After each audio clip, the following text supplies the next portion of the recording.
Todo tuyo, Mari. Estamos en la tutoría del módulo 3A de lenguajes e identidades del 15 de abril y aquí con compañeras y compañeros que se conectaron. Muy bien. Bueno, en principio quiero decirles que estuve repasando un poco las actividades de la semana 1 a la 4 y venimos muy bien. Así que en principio felicitarlos porque la gran mayoría está siguiendo las actividades, las están haciendo muy bien. Eh, ¿cómo lo están sintiendo el módulo? ¿Algo que quieran compartir? ¿Vamos bien? Bien, profe. No puedo hablar mucho ni prender la cámara porque tengo visitas hoy en casa. No te No, preocupes. lo vamos muy bien, muy bien. Incluso con Bueno. inglés, bien. Bien, bien ahí. Bueno, gracias, Dori, no te preocupes por la cámara. Bueno, hoy vamos a arrancar con la semana 5 y voy a compartir nuestro querido módulo. Esperen, que siempre me pasa lo mismo. Esperen que tengo que ver que lo tengo que tener abierto. Ahí está, y ahora vuelvo y lo voy a compartir. Acá. ¿Se ve bien? Todavía no, pero ahí vamos. Ahora sí. Y Bueno, capaz que recuerda, sabes qué, Bren, sí, por amor. ahí te conviene, como hacías antes, abrirlo aparte, ¿viste? Sí, El cuadro y compartirlo porque la verdad es que es un desperdicio que se vea chiquito. ¿se ve chiquito? Ah, Sí, se ve chiquito. espera ahí, a ver Vos si porque hago. tenés una pantalla grande, No, pero... esta ya no es tan grande porque Ah, esta no, porque ahí está... se ve mejor, Ahí se ve mejor, sí. ahí lo Sí. agrandé. Bueno, entonces, para que sepamos dónde estamos en el eje 2. Recordamos, de Guerra y Paz, ya vimos la semana 4 y ahora estamos en la semana 5. ¿Se acuerdan que la vez anterior vimos todo este tema de los malones, la pintura, el cuadro de Borges? Entonces estamos en esta temática tratando de pensar un poco cómo el arte y la literatura abordaron la temática del horror, la temática de las crisis, de las guerras, en diferentes etapas. Entonces miren el cuadro que inaugura la semana de hoy. La primera pregunta que les voy a hacer es si ya lo conocían, si ya lo habían visto alguna vez o lo habían escuchado mencionar, el Guernica de Pablo Picasso. Yo lo escuché, pero nunca lo había visto. Bueno, muy bien. Se los presento. Este es el famoso cuadro de Pablo Picasso, el Guernica, que hizo en 1937. Es un cuadro que específicamente retrata un momento particular de la historia, que es el bombardeo de la ciudad vasca del Guernica, de la Guerra Civil Española. Miren la fecha, es anterior a la Segunda Guerra Mundial, ¿sí? Pero es como la antesala un poco de ese momento. Pero más allá de que representa un momento particular de la historia, ha sido considerado como un símbolo, ¿no? Casi de la representación de la guerra. Entonces, la pregunta que les quiero hacer es, ¿qué ven en este cuadro? Así, si lo ven por primera vez, ¿qué vemos? ¿Qué podemos reconocer? ¿Qué Eh, o- podríamos? la que usted dijo está contemplada en el cuadro. ¿Cómo, Como perdón? que la palabra horror que usted mencionó hace un rato está contemplada, para mí por lo menos, como sufrimiento, horror, desesperación. ¿Y en dónde lo vemos? En las expresiones, no sé, a la derecha hay un hombre con los brazos alzados, como sufriendo algo, eh, hasta el caballo también. Hay otro también en el centro, una persona ya aplastada por el caballo o por otra cosa, como que veo eso yo. Bien. ¿Quién más se anima a decir algo de este cuadro?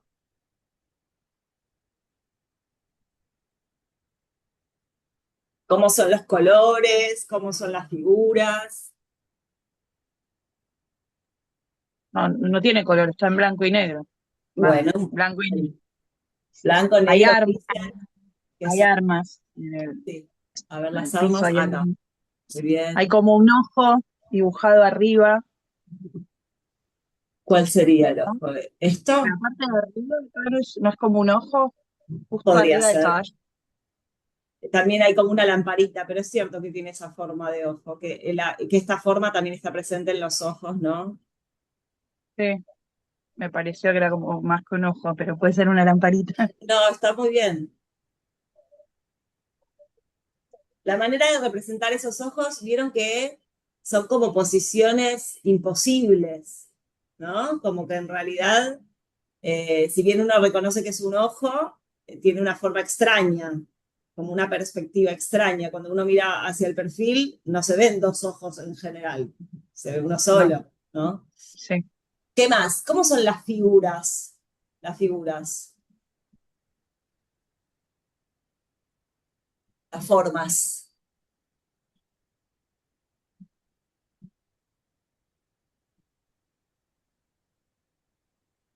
Nadie se, nadie se anima.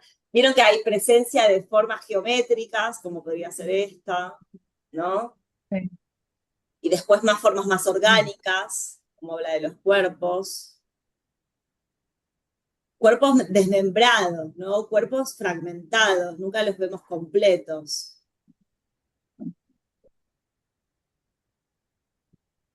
¿Algo más que alguien vea que nos haya dicho? Anímense, que estamos acá improvisando también, viéndola. Si lo ven por primera vez, es una linda experiencia para ver qué vemos.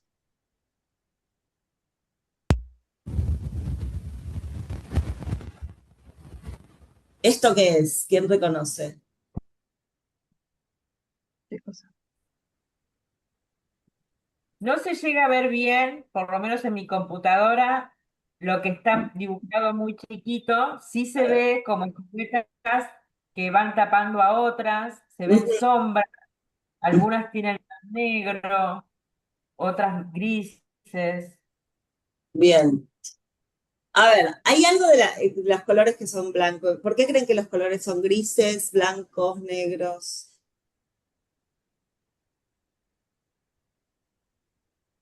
Así no lo digo todo yo.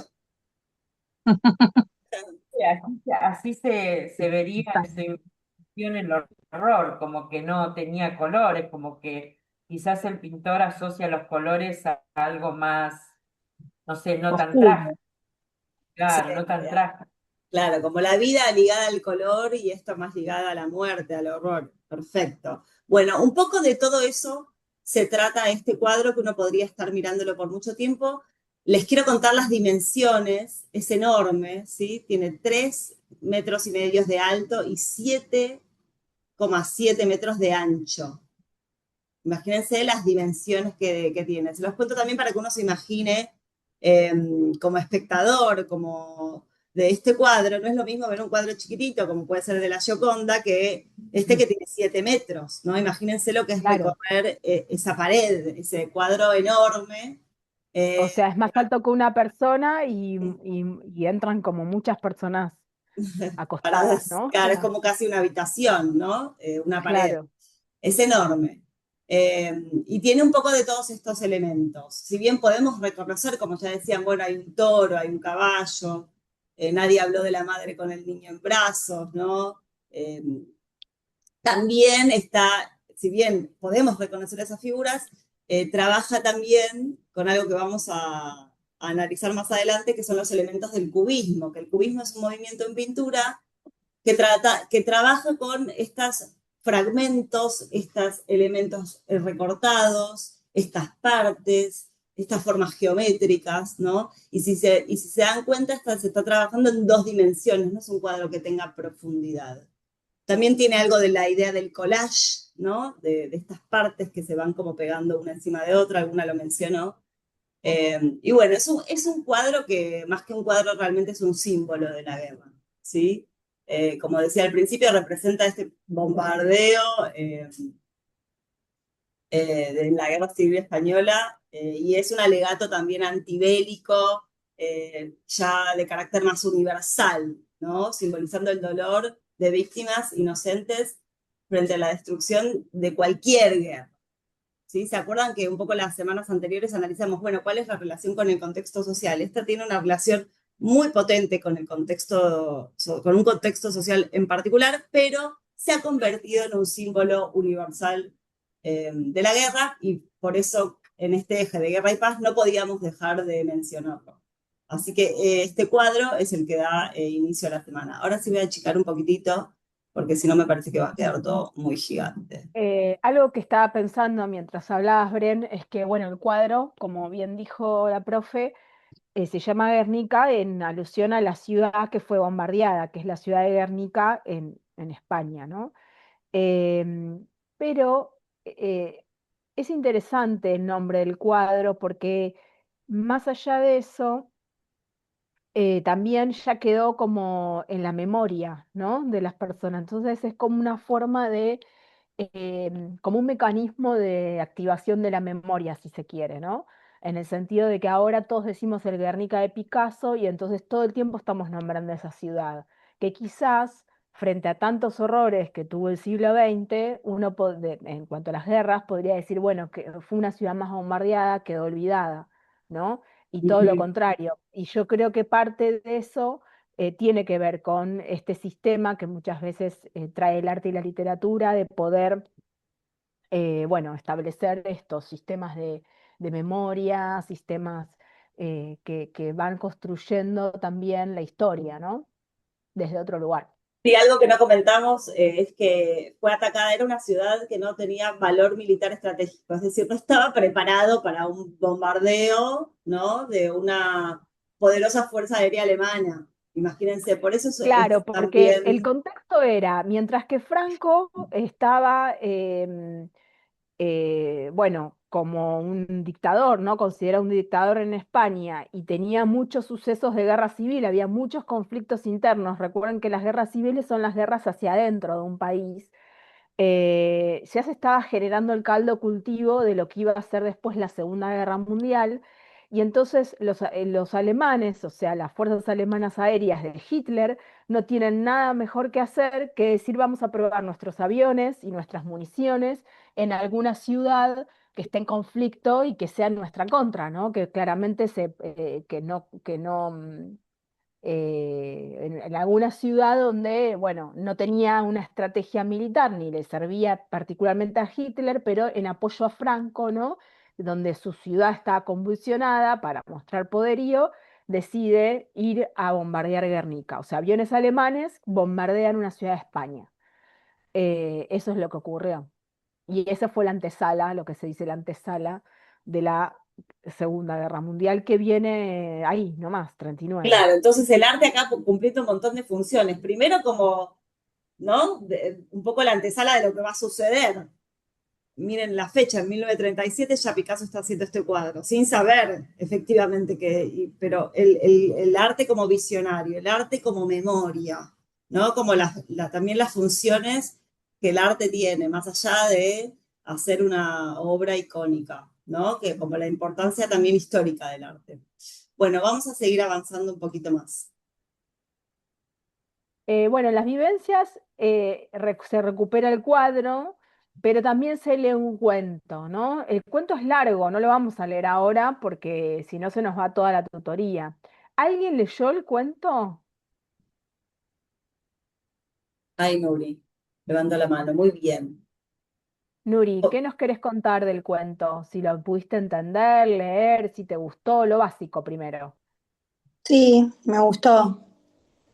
¿Y qué Eh, entendiste de ese cuento? Nada, cuenta el relato de un hombre que, que murió, es un niño que murió en la guerra y cuenta cómo hubiera sido de grande. Alguien Bien, que estaba en la espe- plaza jugando y muere bombardeado en un bombardeo. exacto, específicamente es un cuento de un niño que muere bombardeado, por eso se llama el niño que tenía un oso de trapo, en esos bombardeos, ¿no? Antes de la guerra, pero en este contexto del bombardeo de los aviones alemanes, ¿sí? Entonces no solo cuenta esa historia, ¿no? Y dice, bueno, el niño iría, lo que el niño hubiera hecho si llegaba a ser hombre, ¿no? ¿Podemos leer algunas frases, Mari? ¿Qué decís? Como Sí, para el voy a tono. leer, quiero leer un poco voy a leer el comienzo y voy a leer después la otra parte. Dice, si el niño, así empieza, ¿no? Si el niño hubiese llegado a hombre, yo sé que trataría de humanizar con esfuerzo. A ver, perdón, pónganse mute que se escucha algún sonido, perdón. Repito, dice, fíjense que primero el cuento, siempre miremos el paratexto cuando vamos a leer algo, que es lo que rodea el texto. Primero hay un epígrafe, que es como una frase, es una dedicatoria en realidad más que un epígrafe. Dice a Pablo Picasso, con esperanza, siempre con esperanza. Pablo Picasso, el autor del cuadro, ¿no? Entonces ya ahí tenemos como una primera pista, digamos, de lectura o clave de lectura, que es, bueno, refiere a este pintor. Todavía no sabemos de qué va a ir el cuento. Después el cuento se llama El niño que tenía un oso de trapo y leo la primera oración y después voy a alguna del medio. Dice, si el niño hubiese llegado a hombre, yo sé que trataría de humanizar con esfuerzo la materia grosera que perdura aún desparramada por el ancho mundo en que vivimos, ¿no? Ya está hablando de un niño que no llega a ser hombre. Bueno, va escribiendo todo lo que el niño podría llegar a ser, y dice en un momento, ¿no? Pero aquel niño solamente tenía 6 años de vida, un puñado de horas, un breve puñado, un puñado de barro, un puñado de sal, y amaba su oso de trapo. Fíjense que es un cuento que mezcla un poco el aspecto más poético, porque hay como pequeños versos, ¿no? Como las palabras que se entrecortan. Entonces es un cuento que es bien experimental en un punto, porque no está escrito de corrido como un cuento como el de Borges, por ejemplo, ¿no? Ujú. Y después, más adelante, dice él habla de la relación que tiene con el oso, etcétera, y em, a ver, dice, un día alguien trajo la muerte. El niño jugaba en la plaza del pueblo, sobre la tierra firme de la plaza del pueblo, gozando del sol claro de abril. Entre las ramas de los árboles, con la savia nueva, se oía el piar de pájaros libres, y el sol se batía en el cristal de las ventanas libres, y el aire se removía los cabellos libres del niño. Perdón, el aire removía los cabellos libres del niño, y las mujeres voceaban libremente en el mercado del pueblo. Libre era todo, la voz del hombre, el juego del niño, el agua, el viento, la luz, el sol. Fíjense cómo va generando este efecto de cortar las frases, ¿no? Y generar espacios en blanco. De pronto un vuelo de cuervos dejó caer la muerte desde el cielo. Esto es una metáfora. Un vuelo de cuervos. ¿Qué es?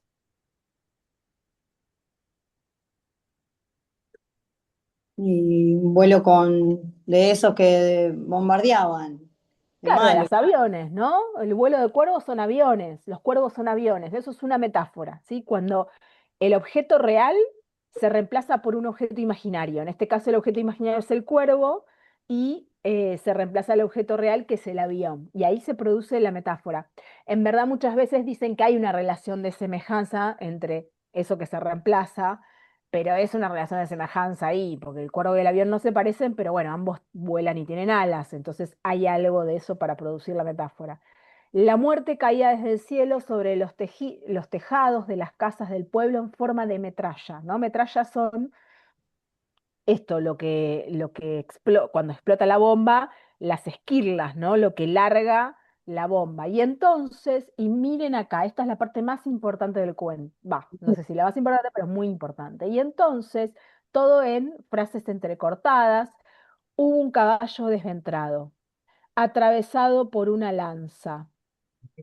¿Les suena lo del caballo desventrado atravesado por una lanza? ¿Eh? El cuadro de Picasso. Claro, está escribiendo el cuadro, ¿no? Del Guernica. Y una casa en llamas y esparcidos la cabeza y los brazos. Vieron que el cuadro tiene mucho de esto, de cabezas y brazos, ¿no?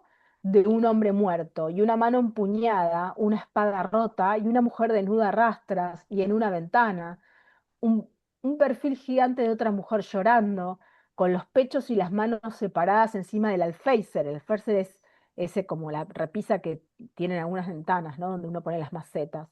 Y un brazo extendido hacia afuera sosteniendo una antorcha encendida. y otra mujer rodeada de llamas, levantando los brazos hacia el cielo, al cielo, y un toro, ¿no? Acá está el toro, que lo vemos muy bien en el cuadro, en actitud belicosa, belicosa es guerrera, con la cabeza vuelta hacia un lado y la cola levantada, y un pájaro alargando el cuello con el pico abierto. Y delante del toro otra mujer gritando porque llevaba en los brazos al niño muerto. En el suelo oscuro, lleno de sangre inocente, una flor, solo una flor. Bueno, toda esta escena, ¿no? Después mírenla, léanla, tiene que ver con este cuadro, ¿no? A veces se le dice, no tienen por qué acordarse esto, pero se los cuento, se les dice éxfrasis, ¿no? Que es cuando eh, podemos de manera verbal describir una imagen visual, ¿sí? En este caso un cuadro. Por eso también juega el texto con los espacios en blanco, porque es una manera de mostrar qué cosa, el cuadro. Dijimos que tenía como estos cortes, ¿no? Estas figuras geométricas, esta especie de superposición que ahora vamos a ver que tiene que ver con una estética artística en particular. Entonces, eso que está en el cuadro trata también de aparecer no solo en lo que se cuenta, sino en lo que se ve de la escritura.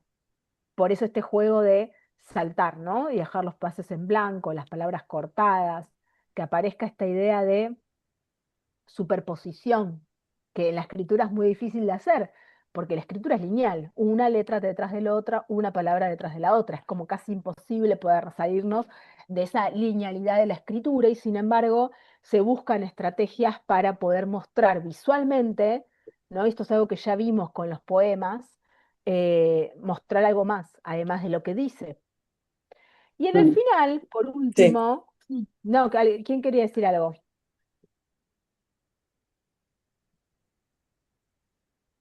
¿Vamos bien?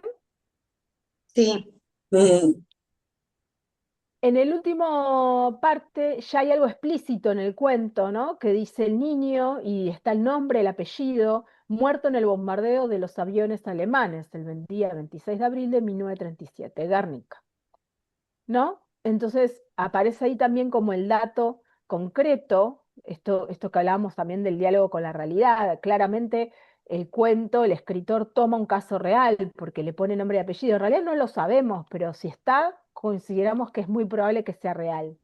No se va a ujú. inventar un nombre. ¿Por qué lo inventaría? Si es algo que sucedió, ¿no? Me parece que es un buen ejemplo también para retomar un montón de cosas que venimos trabajando, como el tema de la transposición, ¿sí? ¿Se acuerdan que la transposición era como pasar de un lenguaje a otro? Para analizar qué elementos tiene la literatura y qué elementos tiene el lenguaje de la pintura, ¿no? Acá un poco Mari explicaba esto de el uso de este recorte de palabras, que en el caso de la pintura tiene que ver con figuras fragmentadas, ¿no? Cada uno con sus elementos, eh, pero trabajando lo mismo, la misma temática.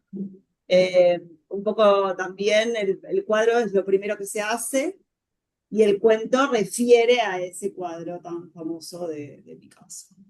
Y también muestra cómo el arte también se habla a sí mismo y cómo eso puede ser casi infinito, ¿no? Porque en el día de hoy alguien puede leer este cuento y responderle con una pintura, ¿no? O puede haber otro cuento, otra vez retomando el cuadro de Picasso, y se va retomando y se va retomando. Así que bueno, continuamos. ¿Te parece, Mari? Sí. Dale. Con las claves.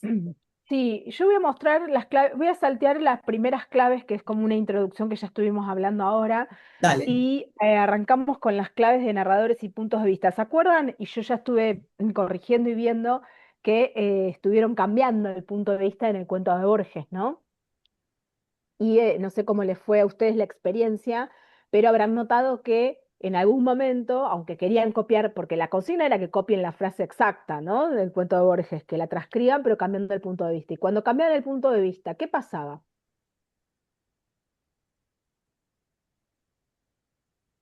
no lo ¿Qué hice tenían yo. que hacer? Ah, Ah, Yo- bueno, pasá por esa experiencia, ¿qué tenían que hacer? ¿Podían copiar todo tal cual? Y supongo que si tenés que cambiar el punto de vista, no. Y no, tenían que inventar alguna Claro. parte, porque si cambian el punto de vista de la madre, y tienen que decir lo que siente. Porque el cuento Claro. estaba contado desde el punto de vista de alguien que le contaron la historia y no sabe lo que siente la madre o lo que piensa. Entonces, ese ejercicio que un poco está a propósito de que tuvieran que inventar, es un poco para que veamos que no es lo mismo contarlo con un punto de vista que con otro. Esto es una experiencia para que ustedes tengan, tanto por si les gusta producir algo a la hora de producir, tenerlo en cuenta, son decisiones que se toman, pero también para la hora de leer, ¿no? Porque uno tiene que observar esto, puede entender mejor, bueno, quién me lo está contando, desde qué punto de vista. Y acá tenemos una cuestión muy técnica, pero que me parece que es muy útil, que es esta idea, primero diferenciar esto de autor y narrador que ya hemos visto. Recuerden que el autor es la persona de carne y hueso que escribe el cuento. Y después teníamos el narrador que vamos a hacer, esta es una clasificación. Hay miles de clasificaciones sobre tipos de narrador. La verdad es que yo les doy esta porque es la más escolar y es la más sencilla y no es que tampoco tengan que saber tanto más. Después, si algún día quieren estudiar letras, bueno, pero por ahora con esta está muy bien, digamos, para también incluso después leer otros textos literarios. Bueno, tipos de narrador es un cuadrito, ¿no? Tipos de narrador, grados de conocimiento y persona gramatical. Narrador omnisciente es aquel grado de conocimiento es cuánto sabe ese narrador y en qué persona gramatical cuenta, ¿no? Habla de yo, habla de ellos, como la historia que cuenta por fuera de la historia, ¿no? Como Borges diciendo, había un niño que, eso es tercera persona, ¿no? Recuerden que voy a decir algo re básico, pero esto es para que no se lo olviden nunca. ¿Se cortó? No. No, Avísame cuando se está por cortar. sí, Em, quedan 6 minutos. Primera, acuérdense que las personas gramaticales son las personas que nosotros tenemos en nuestro idioma, ¿no? Tenemos tres del singular y tres del plural. Yo, tú, pero nosotros usamos vos, él, ¿no? Bueno, él o ella, pero él como tercera persona, son las tres de él. Los estoy escribiendo en el chat para que lo vean. Son las tres del singular, ¿no? Porque yo soy yo, vos sos vos, que estás ahí, y él es aquel el que hablamos, ¿no? La tercera persona, porque cuando yo le hablo a alguien, bueno, hablo con ustedes, ¿no? Ese sería la segunda del plural. Entonces sigo con el plural. La primera del plural, si no soy yo, ¿quiénes somos? Nosotros, ¿no? Nosotras las profesoras. Ahí hay un tipo de nosotros. Nosotras las profesoras son Brenda y yo. Ustedes quedan excluidos de ese nosotros porque no están incluidos ahí. Bien. Entonces, nosotros es la primera del plural, por eso se dice primera, segunda, tercera, primera, segunda. El ustedes, ¿no? No vamos a decir vosotros porque no usamos. El ustedes es ustedes los alumnos y el ellos es, qué sé yo, ellos, los que fueron a ver la obra de teatro. Entonces, ellos capaz que son algunos de ustedes, pero que no son todos, ¿no? ¿Se entiende? Entonces, siempre el ellos, la tercera persona, el él o el ellos es a aquellos a los que nos referimos, ¿sí? Bien, entonces, ¿cómo narra un narrador? Dijimos, tercera persona es esta, ¿no? El él. Es un narrador que no habla de sí mismo o de su propia historia, sino que habla de una historia de un tercero o de unos terceros. En el caso de Borges, de los niños. En el caso del cuento de Luero Rey, habla de el niño que tenía un oso de trapo. Es una tercera persona, ¿verdad? ¿Y cuánto sabe? ¿Qué grado de conocimiento? ¿Cuánto nos puede contar? Bueno, el que se le dice omnisciente es como un dios. Si se quieren poner ahí en los apuntes como entre paréntesis dios, para acordarse, es una buena forma. Es como sabe todo. Sabe lo que piensan, lo que sienten los personajes. En algunos casos puede ser omnisciente solo de uno de los personajes, por ejemplo, del niño, pero no sabe lo que siente la madre. Entonces el narrador, este narrador omnisciente de tercera persona solo se mete en la cabeza de uno de los personajes. Pero en muchas novelas es muy común que estos tipos de narrador sepan de todo. Por eso esas novelas largas, donde hay muchas historias que se cruzan, vamos viendo todo lo que sienten y piensan los personajes. Porque el narrador nos va contando, ¿no? Cómo se sentían, qué pensaban, y decís, incluso el narrador puede saber, ya sabe lo que va a pasar. Por eso a veces hacen estos efectos se llaman flashback, que es cuando cuenta un recuerdo del pasado, o flash forward, que después Brenda lo va a hablar para el cine, que también existe, que es cuando va para adelante. Por ejemplo, si dice, no sabría que el día de mañana tener esta obsesión lo llevaría a un lugar insospechado. Entonces ya el narrador te está anticipando algo, ¿viste? Ya sabe que algo pasa con eso. Bueno, después tenemos al narrador protagonista que no es que sabe más que los personajes, sabe lo mismo, solo que cuenta su propia historia. Entonces cuenta desde su propio punto de vista y desde su propia visión. Bueno, yo cuento cómo fueron las cosas de esta manera. Probablemente, si otro personaje contara las cosas de su punto de vista, serían distintas los hechos, ¿no? O sea, esto es muy común, contrastarlo y narra en primera persona, ¿no? Con el yo. Después está el narrador testigo que puede narrar en primera o en tercera. Es un poco el ejemplo de Borges, ¿no? Del cuento de Borges que sabe menos que el resto de los personajes, ¿no? Es Borges diciendo no puedo inventar lo que no sé. Cuando digo Borges me refiero al cuento que leímos El cautivo, ¿eh? Después puede haber otro cuento de Borges que el punto de vista sea distinto, porque justamente la gracia es que Borges es un escritor de carne y hueso que en sus cuentos produce muchos narradores diferentes, ¿no? Depende del cuento. Eh, y bueno, puede conocer lo que percibe con sus sentidos o con lo que le contaron. Por ejemplo, voy a poner un ejemplo. A mí me gusta este narrador testigo porque nunca sabe mucho, entonces siempre te deja un poquito la duda. Si el narrador está, el testigo está colocado, supongamos que es parte de los hechos, ¿no? En un lugar y dice, a lo lejos veía a María y Daniel que susurraba, Daniel le Mm. susurraba al oído, pero ese testigo no te puede decir lo que le estaba diciendo, porque no lo escucha desde el lugar donde está. ¿Entienden? No es el caso del primer narrador omnisciente que sí va a saber, porque sabe todo, porque es como un dios, ¿no?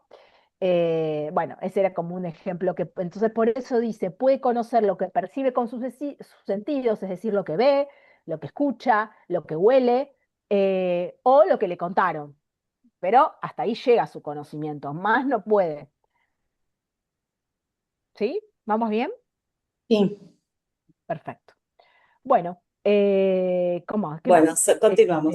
Esto que está Sí, explicando Mari es muy interesante en todas las artes, ¿no? Uno puede ver una película y reconocer diferentes puntos de vista. A veces en una misma película hay varios puntos de vista, ¿no? En diferentes fragmentos. O quizás es el mismo hecho visto desde diferentes personajes que se vuelve a repetir, cada uno tiene su visión, ¿no? O películas que empiezan como, bueno, el narrador omnisciente que lo sabe todo. Es interesante hacer el ejercicio de ver desde qué lugar me lo están contando. Incluso la se va a pintura, la cortar, foto. Bren. Ah, ¿se va a cortar? Listo. Sí, Volvemos en un ratín. dale, Bueno, hagamos lo Volvemos a mismo. entrar. Perdón, que Sí, se te sí, iba a sí, sí. cortar. Espera que pongo finalizar y taca, taca.